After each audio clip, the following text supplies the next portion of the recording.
Got these animals on some distiller grains and some corn. Oh, and some hay too. Yesterday I did talk to the banker. And so I want to talk about what did I talk to the banker about, and the information that I got, and all of that good stuff. And so yesterday, okay, things went better than I expected. The banker was talking to me about their loans and all the different things that they can do. And I guess I asked the $1 million question because I didn't know this before, but I was talking to him about it yesterday, and I asked him about it, and he said that the FSA will actually loan people money for a down payment on a farm property at 1.5% interest. I did not know that. If I knew that, I wouldn't have put any money down at all. I would not have put $1 down for a down payment. I've already put close to like $19,000, $20,000 down. If I had known that the FSA would lend me money for the down payment at 1.5% interest, I would not have put any money down. I did not know this, but the banker told me this yesterday. And so I figured, well, at least now I know, right? I mean, in the future, when I'm planning, once I get this property squared away, and I get it cash flowing positive, I'm going to buy a very large piece of land. A very large one. I don't know how large it's going to be, but I would anticipate that within 2 years, I am farming over 200 acres of land. And so I was crunching the numbers, and I was like, I don't really need the money for this small piece of, for this 50-acre field that I'm buying. I don't really need the money. I already have the money. The money that I need for my new field, I'm already making in excess of about 4 times just on a 10.5-acre field. Just this right here is gonna pay for the new field and everything that I need, and I will still have money left over. And when I do that, the new field is also gonna start producing money. And so I was like, oh well, I'm already well underway. As soon as I get this field squared away, I'm going to go and I'm going to buy a very big one. And when I buy the very big one, I'm going to utilize these new things that I know. I can take a loan for the down payment from the FSA at 1.5%. I can take a 40-year term loan for a very small. And he was also telling me that if I need an operational loan, like if I need money to purchase cattle, if I need money to operate my farm, that they're also willing to lend me $400,000 on top of everything that I got. They would also lend me another $400,000. And so I said, that's good to know, right? I mean, that's good information. I'm glad that he told me that. Because I could always go and take a loan for 400 grand and then not use all of it, right? I mean, I could just use a portion of it. And so I was like, that's good to know. He said, if you need money to purchase cattle, if you need money to purchase operational equipment, whatever you need, we can give you a loan for $400,000 for that too. And I said, well, that's fantastic. I mean, that's good to know. I'm glad that I know. But I did not know this in the past. But he was telling, I guess I asked the right question, because I asked him, do you give loans for down payments? And he said, yes. And I asked him what the rate was, and he said it's about 1.5%. And I said, well, if I had known that I could get a loan for 1.5% interest, I would not have put any money down at all. I would have legitimately just taken the deal with 0 down payment. I mean, why would I put $20,000 down if they're gonna loan me the money at 1.5% interest? And so I had no idea. But I mean, I figured I would hand this information off, because if I had known this information in the past, I would have done things. I'm not, it's whatever, right? Because in the future, when I purchase when I purchase a real big farm, I will utilize this information that I have right now to purchase the real big one. And so I figured I would hand this information off so that the more you know, right? I mean, you can go and you don't need any money at all. I mean, I'm telling you, you don't need any money. You can go to the FSA right now and take a loan for the down payment. And also, I was going to talk about the commercial loan as well. The commercial loan, The commercial loan, the FSA banker told me that even if I get denied a loan at the commercial bank, that I should bring the paperwork to the FSA. He said, that they will get in contact with the commercial banker and they will discuss the loan. They will say, they will look at which I probably won't, right? I mean, I make 4 times. I have an excess of almost $9,000 a month running this commercial, even after I pay for everything. I have an excess of like $8,000 a month. I mean, there's no reason why I'm going to get denied a loan for a minuscule amount of money, right? 300 grand is a minuscule amount of money. There's no reason I'm going to, but I mean, he said, but I mean, this is just good information. He said, if your loan gets denied, that I should send the paperwork of why my loan got denied to the FSA, and the FSA will take a look at that paperwork, and maybe we can work a deal with the FSA for a joint, what they call a joint financing.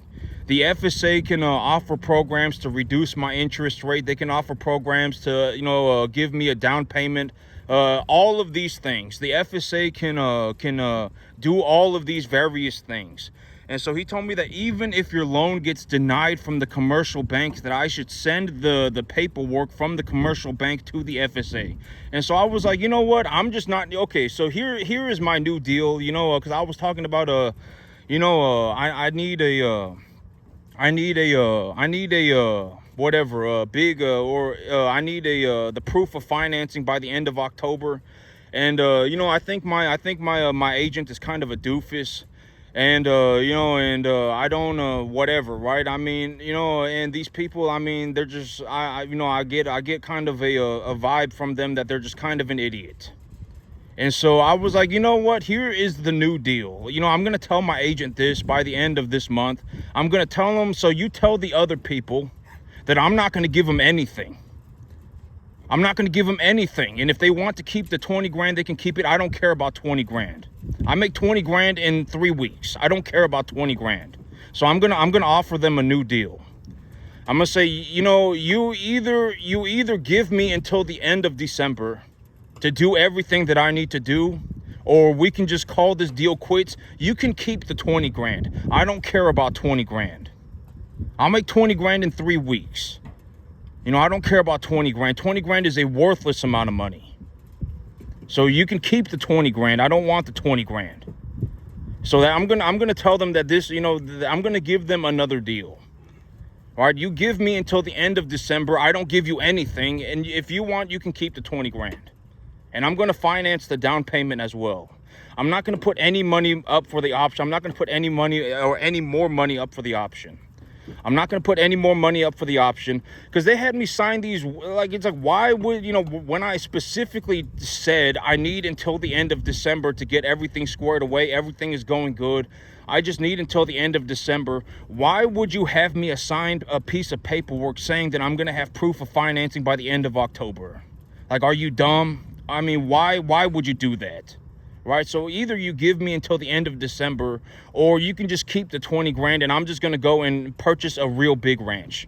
I'm just going to purchase a giant one. I don't really care. Right? I mean, I honestly don't. You can have the 20 grand. 20 grand is a worthless amount of money. I make 20 grand in like 3 weeks. I don't care about 20 grand. So that's the deal I'm going to offer them. You either give me until the end of December, or you can keep the 20 grand and we can cut the contract in half right now and we can just walk our separate ways. Because, if I had known that I didn't even need to put any money at all as a down payment, like if I legitimately had, if I had known that, I wouldn't have even put 20 grand down. I would not have done it. I would have just financed the down payment at 1.5% interest and then just called it a day. Right? But I mean, I figured now I know. And so, but that's the new deal I'm going to offer them. And so the bank went better than expected yesterday. They told me even if my financing fails at the commercial bank, that I should send the paperwork to the FSA. So that's what the FSA told me. And here's the thing, and I was talking about this in great detail. But the thing is, okay, so when it comes to starting a farm, and you're going to hear me say this all the time, don't give up on your dreams because of $1,000. For me to run a business that makes probably about $50,000-$70,000 a month, it costs about $4,000 a month. And so, you're gonna hear me say this all the time. The money is the easy part. Me, I'm not worried about the $4,000. I can make $50,000-$70,000 a month. I'm focused on making $50,000-$70,000 a month. I don't care about the $4,000. Where is the $4,000 gonna come from? The $4,000 is going to come from the money that I make on the business. I say this all the time. Like, when you have a business, the whole idea of a business is that the business pays for itself and it also puts money in your pocket. That's the entire idea. So don't even worry about the money. Right? You're going to hear me say this all the time. Don't even worry about the money. Don't even consider the money, because at the end of the day, the money is going to be the easy part. Let's say that you actually had enough money. Like, let's say that you actually had $4,000 a month. You actually have it. You already do have it. Can you actually go and run 1,000 cattle a year by yourself? Can you do that? Are you sure you can do that? Can you even run 500 cattle a year by yourself? Think about stuff like that. How can I run 500 cattle? How can I run 1,000 cattle? If I was going to run 500 cattle, what would I need to do? What kind of cattle would I need to buy? What kind of feed would I need to put them on? What kind of, medication would I need to have? What kind of grass would I need to grow? What kind of grass would I need to feed the animals? Think about stuff like that. Don't even consider the money. The $4,000 is irrelevant. The $4,000 is not going to be what makes or breaks the deal. What's going to make or break the deal at the end of the day is, can you actually do the work? Right? Like, are you sure you can actually run 500 cattle a year by yourself? Are you sure you could even, are you sure you could run 1,000 cattle a year by yourself? Are you sure you could grow enough grass to feed 500 cattle? Are you sure you could even grow enough grass to feed 1,000 cattle? Are you sure about that? Right? I mean, that's the stuff that you need to be thinking about. And like me, I did not know. I did not know that I needed zero money. Me, when I first started, I had no idea. You don't need money. What you need are assets and a good plan. Right? If you understand what you're doing to a very, very, very thorough level, then you don't need money. Right? I mean, what you really need is to actually know how to do something. Like, can you actually even farm? Right? Like, are you dumb or are you an idiot? Right? Why? It's like, if you go into the bank, if anybody goes into the bank right now and asks for a loan, I mean, and you have no idea what you're doing, what do you think the banker's going to tell you? Why would I give you money for your La La Land adventure? Why would I give you money for your mystical magical adventure? I don't care about your mystical magical adventure. Are you an idiot?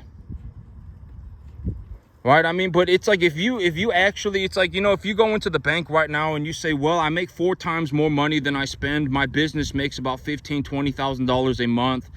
I run commercial cattle, 1 to 1.5 type, medium, large frame. I have an excess of about $8,000 a month net positive cash flow. And I'm looking to purchase this reasonable asset. Then sure, then it opens up the banker takes a look at that and they go, oh, wow, this is actually a good candidate for me to give a loan to. Right? I mean, it's like, and it's like, if you want to talk to me about the cattle business, I mean, I can talk about the cattle business 24 hours a day, 365 days a year. It's obvious that this business is very important to me. Like, if you listen to me talk about the cattle business, you're going to figure out that this business must be very important to me, right? And I'm telling you, like, within 6 months, I'm going to, even right now, I'm already making a boatload of money, but within 6 months, the amount of money that I make is going to go astronomical. It's going to go astronomical. I will probably get over a $10 million net worth by the end of this year. It won't even take me 2 years. It'll probably take me 1. And it's like, maybe we should sit here and think about it for a minute. This guy might be the best cattleman on the entire planet. Right? I mean, and he's giving away everything for free. The knowledge, he's giving away everything for free. This is exactly how you do it. All right, maybe we should just consider this opinion. Should you go and do this? No, I'm not suggesting that anybody go and do this. If anything, I suggest that people don't become a farmer, because the chances of anybody becoming a farmer and succeeding to this level is almost 0%. I have not seen one person get to the 10% mark, not one. All right, I mean, I'm telling you, it's probably not going to happen.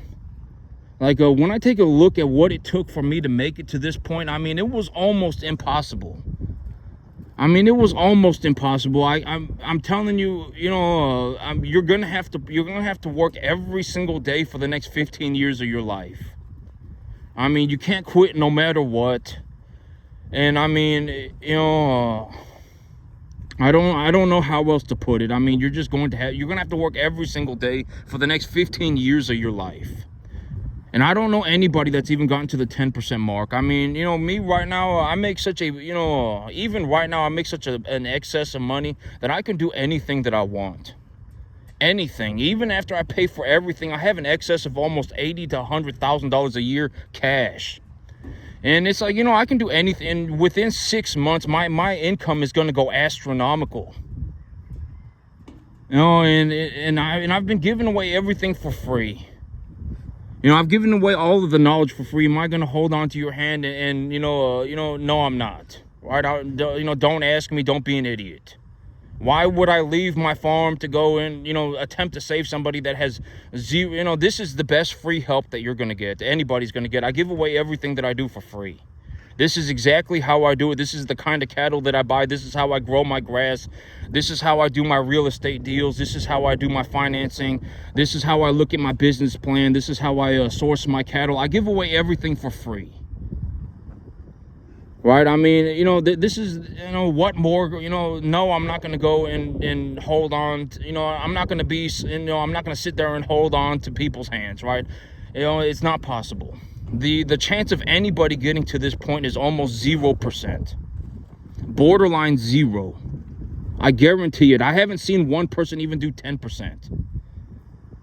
Right? And like, if you're not sitting there going, you know what, I'm going to work every day on farming. I'm going to be a farmer every single day for the next 15 years of my life. And I'm going to really just figure this stuff out and get after it. If that's not your mindset, then you're not going to make it. I mean, you shouldn't be sitting there going, oh my God, I can do this. I fell out of heaven at 7. I'm going to go on a mystical, magical journey. I'm going to throw a Hail Mary into the middle of nowhere. And when it works out for me in a spectacular fashion, I'm just going to, go skipping off into the sunset. I mean, it's not going to work. I mean, you need to figure things out one thing at a time. How do I grow the grass? What kind of grass do I plant? What kind of fertilizer do I use? What kind of weather conditions do I need? What kind of cattle should I be buying? How much should I be spending on the cattle? What kind of medication should I use for the animals? When I have money, what should I do with my money in terms of an investment portfolio? What's a reasonable investment funnel? Etc., etc. You're going to have to figure these things out one at a time. That's the kind of stuff you should be thinking about. You should not be sitting there going, oh my God, I fell out of heaven at 7 and I'm going to go on a mystical, magical journey. And when it works out for me in a spectacular fashion, then I can go skipping off into the sunset singing Kumbaya. It's not going to work. I mean, you're going to have to figure things out one at a time. All right? I mean, what kind of cattle are you buying? What kind of grass are you going to plant? How much are you going to spend per cattle? What do you anticipate the commodity markets are going to be, in the near future? Should you be investing in your commodities right now? What is your investment funnel, etc., etc. Right? I mean, all of this stuff, you're going to have to figure it out. And if you can't figure it out, then the only thing I can tell you is you should probably go and do something else. I mean, you're not going to make it as a farmer. Farming is it's like one of the hardest things that you could ever imagine.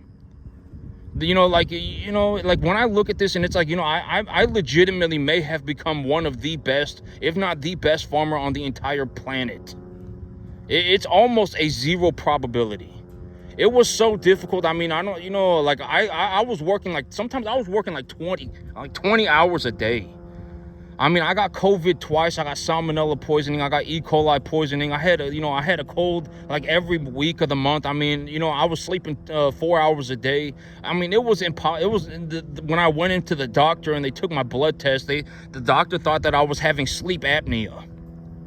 The doctor was like, are you getting enough sleep? You know, something was like the hema, something was messed up in my blood. And they were like, maybe you need to come into the office and take a sleep exam. I was sleeping like 4 hours a day. And, it was almost impossible. It was borderline impossible. I mean, figuring this stuff out was borderline impossible. I mean, I'm telling you, you're probably not going to make it. You should probably go and do something else. I mean, and if you are going to make, if you are dead set on making it, maybe you need to start taking things more seriously, right? I mean, you need to start writing things down, going over things, checking everything 5,000 times, going, implementing what you learned into practice, start planting grass, whatever it may be. All right, I guarantee it. Like me, when I see somebody and it's like, they expect me to help them, it's like, I will legitimately kick you into a hole. Like, I don't think you understand, like, no, I'm not going to help. There is no helping you. I mean, I give away all of everything that I do for free.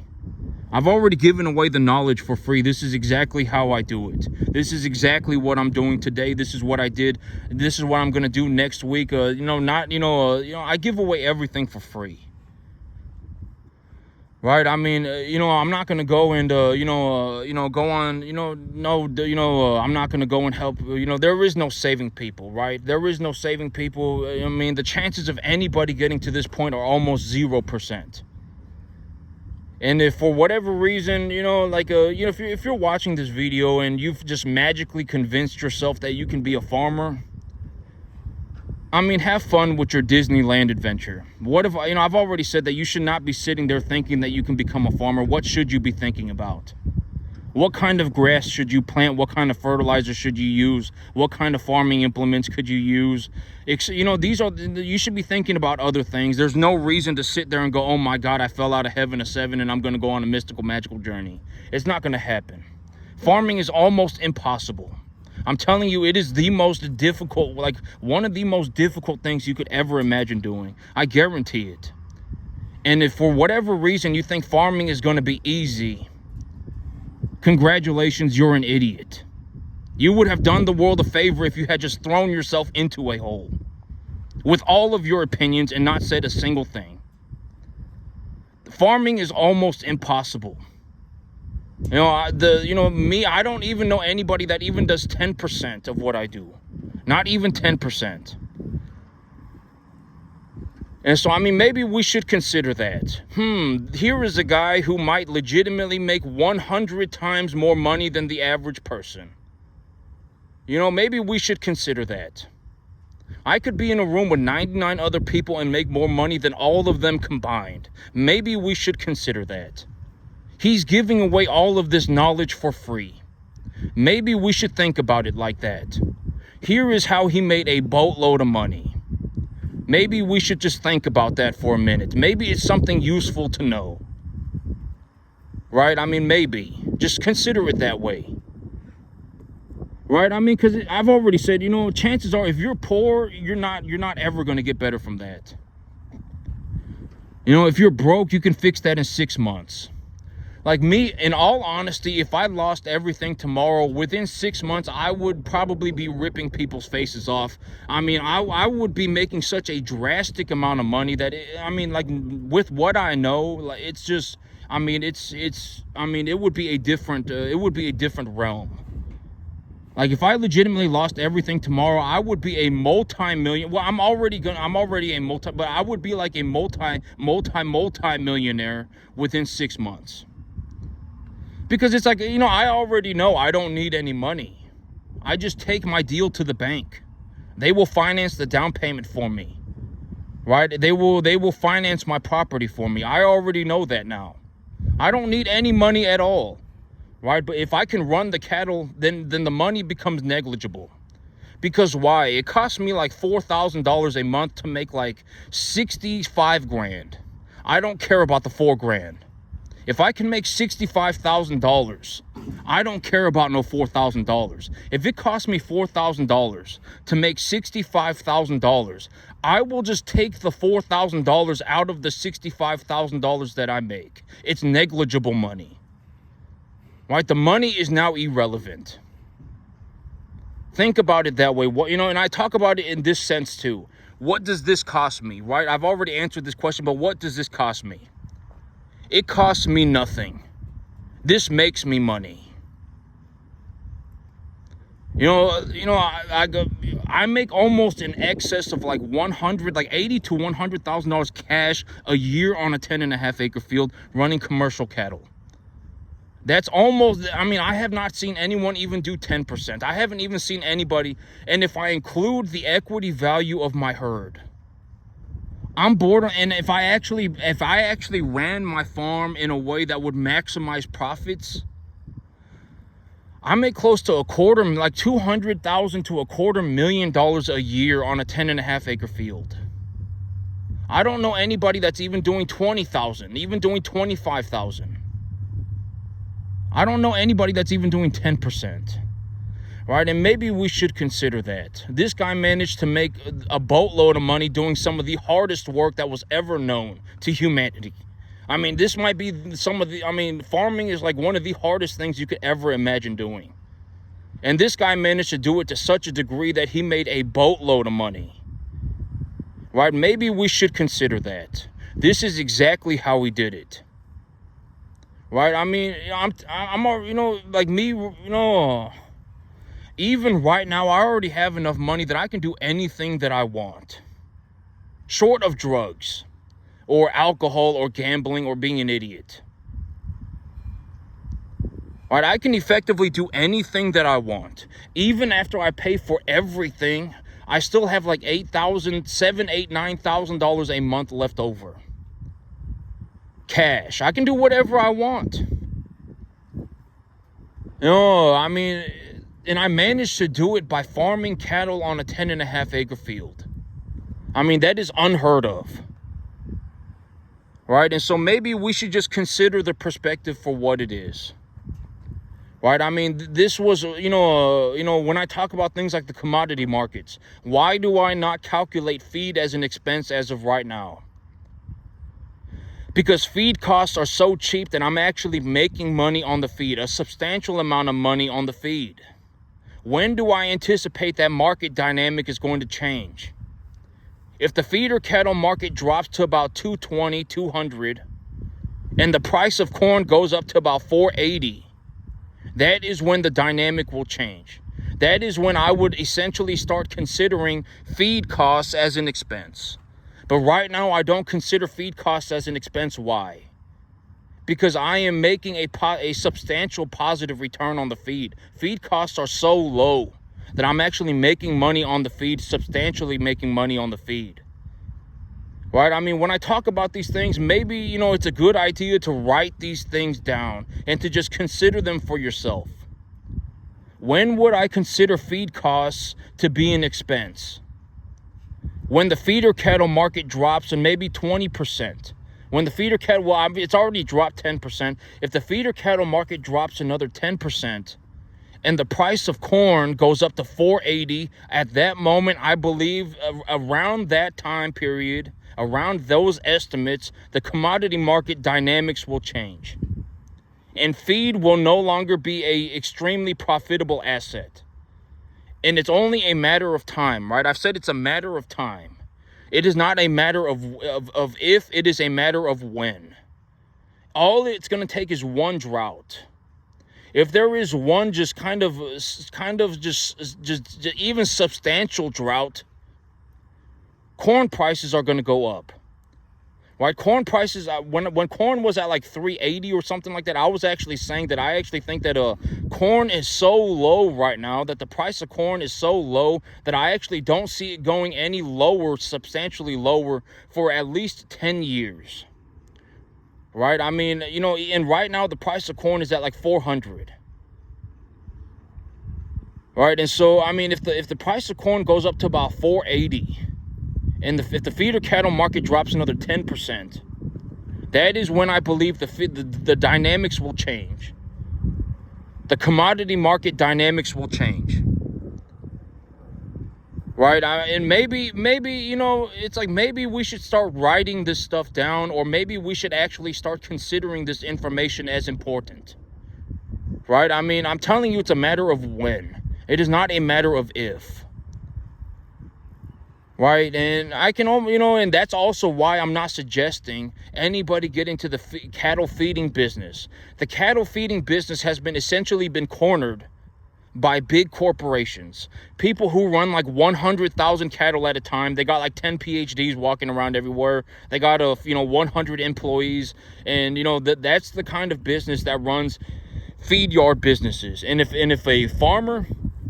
an individual farmer like me, just one person in his backyard or one person on his field, was going to get into the feeder cattle business, or into the cattle feeding business, not the feeder cattle business, but the cattle feeding business, your chances of succeeding are 33%. Right? Maybe you should write this down. The chances of flat out succeeding to where it was actually a good idea for you to run a business feeding cattle, like it was actually a good idea for you to run cattle in terms of I've already said, what's the big idea of a business? What's the one time you actually start a business? The only time you ever start a business is when you can make a boatload of money. You take a look at it and you go, oh man, if I put $4,000 into this thing, I can make $60,000 back. If you have something like that, like what I'm doing, then sure, go and start a business. Right? I put $1,200 a year into, I put $1,200 a month into my business, and I make $20,000 back. Like what I'm doing right now. I don't even put $1,000 a month into my business. This business does not even cost me $1,000 a month. And I make almost $15,000, $20,000 on my money. Right? That's the one time you ever start a business, is if you can make a boatload of money. If you cannot make a boatload of money, then you should probably go and do something else. Right? I guarantee it, if you start a business and then you become the only sole operator of that business, and now you're having to work 7 days a week, 363 days a year, and you're barely making enough to get by, you would have probably been happier if you had just gotten a job. I can almost guarantee it. You're going to be miserable. For a lot of people, starting a business is the worst idea you will ever have. No, you should not start a business. What's the one time you ever start a business? When you can make a boatload of money.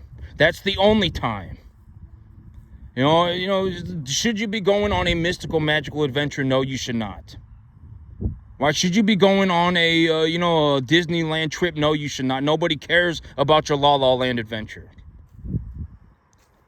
If you can make a boatload of money, then start a business. If you cannot make a boatload of money, then don't start a business. Should you be trying to make all of your money via cash? No, you should not. How should you be making money? Equity via investments. Right? If you're net positive cash flow and you have tax deductible assets, you can deduct those earnings by purchasing your assets. And if you take your money and you purchase assets that are tax deductible, you have turned your income into an asset. And if you can appreciate the value of that asset profitably, you are now earning your money via an unrealized gain. Unrealized gains are not taxable. Right? Consider all of these things. Sometimes I talk about business. Sometimes I talk about cattle. Sometimes I talk about growing grass. So, consider these things, right? These are the things that I actually do in my real life. And I make a boatload of money. I may make more money than 99 people combined on the average. If you put me in a room with 100 people, I would make more money than 99 of those people combined. Maybe we should consider that, right? Maybe there's a reason why this guy managed to make such a massive amount of money. He probably knows something, right? Maybe we should think about that. Should you be going on a mystical, magical adventure? No. Nobody cares about your Disneyland trip. If you should have just thrown yourself into a hole. You would have done the world a favor if you just took all your opinions and threw yourself into a hole. There is no La La Land adventure, right? What's the one time you actually should start a business? When you can make a boatload of money. I put $1,000 into this thing. I put $1,500 into this thing, and I made $20,000 back. then sure, go and start a business. Do you need money to start a business? No, you don't. If you think you need to throw money at a business to get it started, you are going to blow yourself up. Right? I've already talked about, even on this video, if you want to go and buy a piece of land, what is something that you can do even if you have zero money? Don't talk like, don't communicate like a poor person. Learn to communicate like a rich person. Take your deal to the bank. Talk to the banker about it. The banker will take a look at your deal. They will take a look at you. And if they think that you can do it, they will give you the money. You don't need any money at all. They will finance your down payment, pay down your interest rate, everything. They will do it all for you. Right? I mean, go and open up an option contract. Go and finance the down payment. Go and open an option contract on a piece of property. Have a 1-year option on it. Make your money and then show the money to the banker. Hey, I can make money. It's already under contract. Right? Boom, we're good to go. You don't need money. What you need to know is how to actually make money. If you were given an asset, could you actually do it? Could you actually even be a farmer? That's what, like if you're going to go into the bank and ask for the bank to finance your farming deal, they're going to, you better come off as somebody who can actually farm.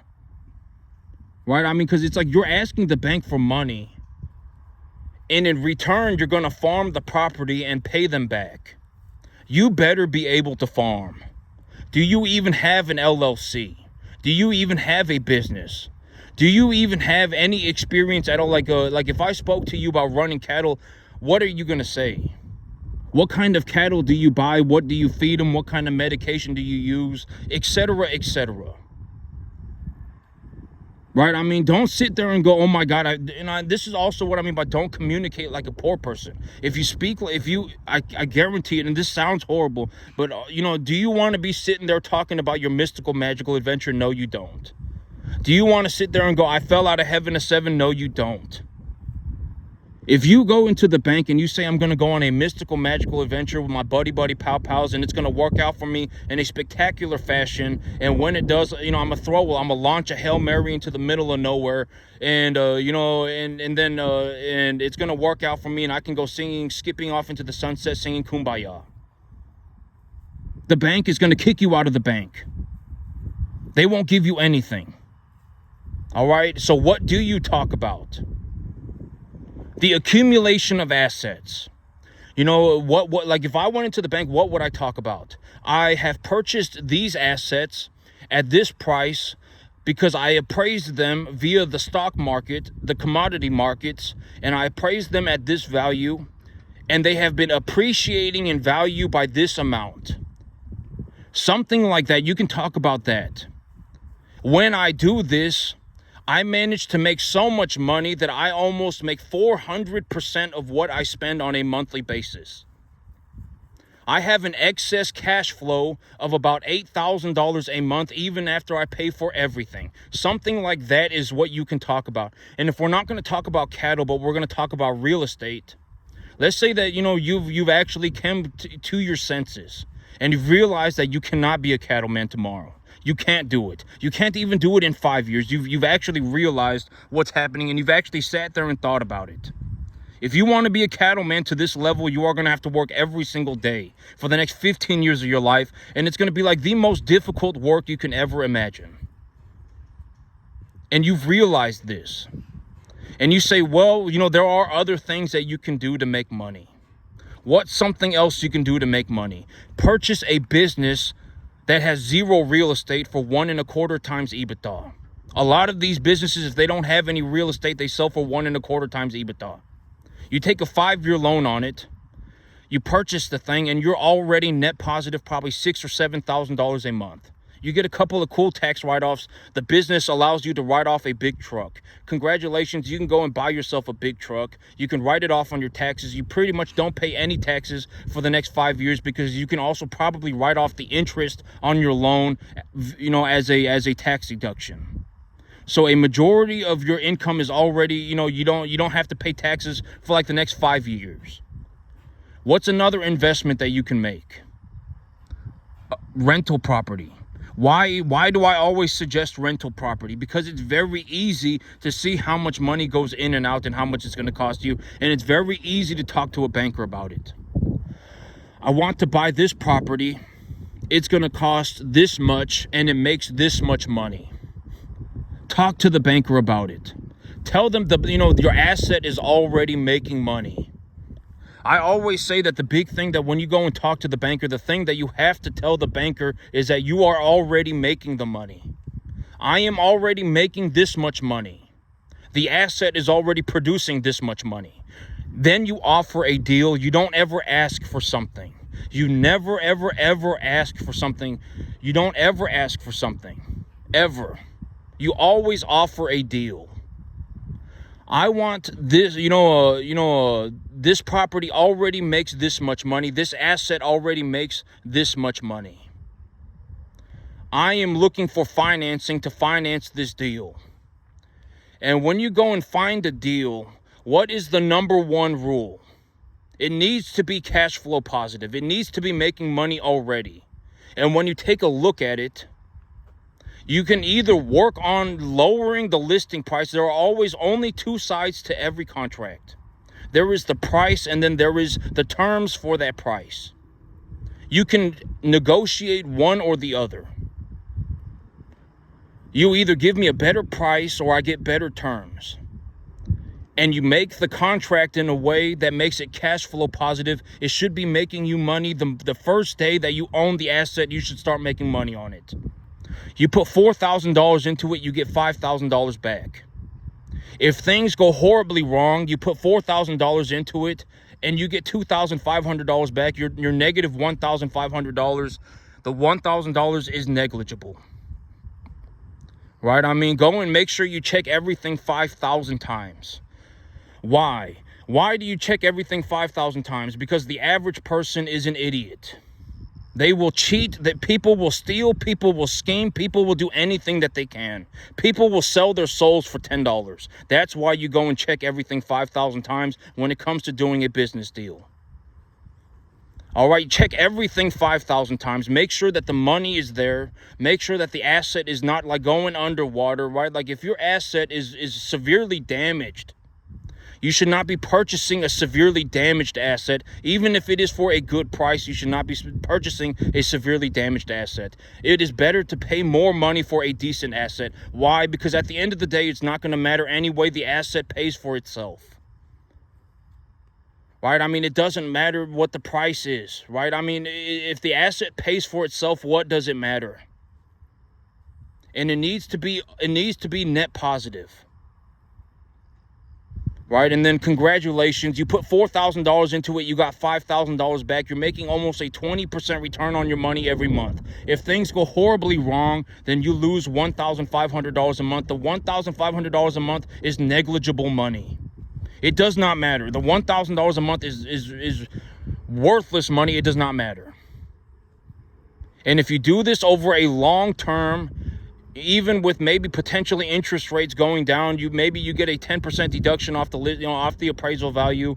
You get an under market value. You anticipate the price of the thing is going to go down, and but at least the interest rate's going to go down too. So you take a look at it and you say, well, I'm going to work on the listing price, on the appraisal price. I'm going to get a 10% deduction of the appraisal price, and I anticipate that rates are going to go down over the next 10 years. And when they go down, I may not be making money. I may not be making money on the appraisal value of the property, but at least I can refinance it for a lower rate.